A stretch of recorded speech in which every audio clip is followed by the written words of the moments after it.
దాడికి ప్రతి దాడే సమాధానం అనుకుంటే మేము కూడా తెగబడాల్సి వస్తుంది.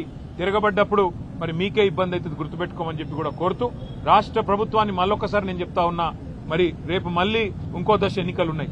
ఈ రకంగా ఆవేశాలకు లోనయ్యే విధంగా మీ కార్యకర్తలను మీరేదైతే రెచ్చగొడుతున్నారో ముఖ్యమంత్రి గారు మీ భాషతో ఇష్టం వచ్చినట్టు మాట్లాడుతూ నోటికొచ్చిన దూషణలు మాట్లాడుతూ ఇది మంచిది కాదు. ప్రజాస్వామ్యంలో ఇకనైనా సవరించుకోండి, లేకపోతే జరగబోయే పరిణామాలకు మీరే బాధ్యత వహించాల్సి ఉంటుందని చెబుతూ భారతి గారి కుటుంబానికి అదేవిధంగా గాయపడ్డ మిగతా కుటుంబాలకు కూడా వైద్య ఖర్చులు మొత్తం పార్టీ నుండే మేమే భరిస్తాము.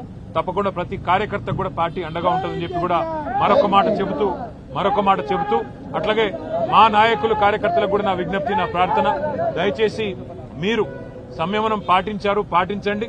కానీ సందర్భం వచ్చినప్పుడు అవసరమైతే అందరికంటే ముందుండి మేమే ఉండి అవసరమైతే డీజీపీ ఆఫీస్ ముట్టడికి కూడా పిలుపునిస్తాం, అవసరమైతే ప్రతి ఎస్పీ కార్యాలయం ముట్టడికి కూడా పిలుపునిస్తాం. వదిలిపెట్టం. దయచేసి ఎవరు ధైర్యం సడలకుండా ఉండాలని చెప్పి కూడా కోరుతూ వారికి అండగా నిలబడ్డ మా కార్యకర్తలు, మా నాయకులందరికీ కూడా ధన్యవాదాలు తెలియజేస్తూ